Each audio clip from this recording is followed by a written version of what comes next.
73వ రాజ్యాంగ సవరించినటువంటి పంచాయతీరాజ్ గ్రామీణాభివృద్ధి శాఖల్లో సంస్కరణలో భాగంగా ఈ రోజున రాష్ట్రంలో 77 డివిజనల్ డెవలప్మెంట్ కార్యాలయాలు ప్రారంభిస్తుంది.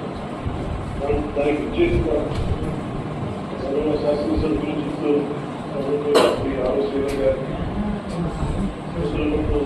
శాసనసభ్యులు కలిపి మాట్లాడే మురళీమోహన్ గారికి, రేపటి శాసనసభ్యులు ఆర్జీ శ్రీనివాసన్ గారికి, హోంమంత్రి సౌదర్ గారికి, ఆంధ్రప్రదేశ్ హస్తకళ అభివృద్ధి corporation chairman doctor Kashmir Prasad గారికి, చిత్తూరు నగర అభివృద్ధి సంస్థ కూడా చైర్పర్సన్ శ్రీమతి ప్రకారి రేణుక గారు, కలెక్టర్ గారు, జిల్లా మెజిస్ట్రేట్ చిత్తూరు శ్రీ సునీల్ కుమార్ గారు, పంచాయతీరాజ్ మరియు గ్రామీణ అభివృద్ధి కమిషనర్ శ్రీ కృష్ణదేవ గారికి, అలాగే ఈ కార్యక్రమానికి వీడియో కాన్ఫరెన్స్ ద్వారా పాల్గొంటున్న గౌరవ సహచర మంత్రులకు, గౌరవ శాసన మండలి శాసనసభ సభ్యులు, జిల్లా collectors, DO, DO, deputy DDO, DDO, ఇతర అధికారులందరికీ, పంచాయతీరాజ్ మరియు గ్రామీణాభివృద్ధి శాఖ సిబ్బందికి, అలాగే టీవీ మాధ్యమంలో వీక్షిస్తున్న ప్రతి ఒక్కరికి ప్రభుత్వం తరఫున గౌరవ ముఖ్యమంత్రి గారు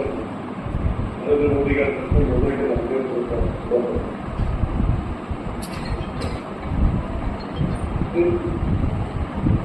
ఈ పంచాయతీరాజ్ శాఖ చేపట్టిన తర్వాత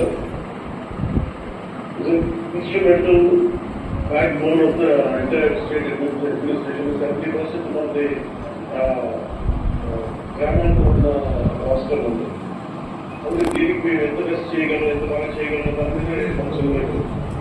సో దాంట్లో చాలా సంస్కరణలు కానీ గతంలో ఏం జరిగింది, గతంలో గత 15-20 సంవత్సరాలు ఏం జరిగింది, అలాగే ప్రత్యేకించి లాస్ట్ 5 years ఏం జరిగిందంటే నేను బాగానే దాన్ని చాలా ఈ రివ్యూ మీటింగ్స్ లో మాట్లాడుతుంది. దాంట్లో భాగంగా ప్రత్యేకించి ఇలాంటి ఒక అడ్మినిస్ట్రేటివ్ బిల్డింగ్ కాబట్టి దాదాపు 10-12 శాతం విభిన్నమైన ఆఫీసులో ఉంటుంది. దీనికి ఏదైనా చేయాలి, దీనికి అన్నింటి కనుక 1 million ఖర్చు రావాలనేది ఫస్ట్ వర్క్లో ఉంటుంది. ఆ రోజు బేసిక్గా కొంచెం మాట్లాడి, స్కూల్ సెక్రటరీ గారితో మాట్లాడి, కమిషనర్ గారితో మాట్లాడి ప్రతిసారి దాన్ని మరోసారి రివ్యూ చేస్తూ ఇక్కడ పంపించాం. సో దీంట్లో భాగంగా ఈ 77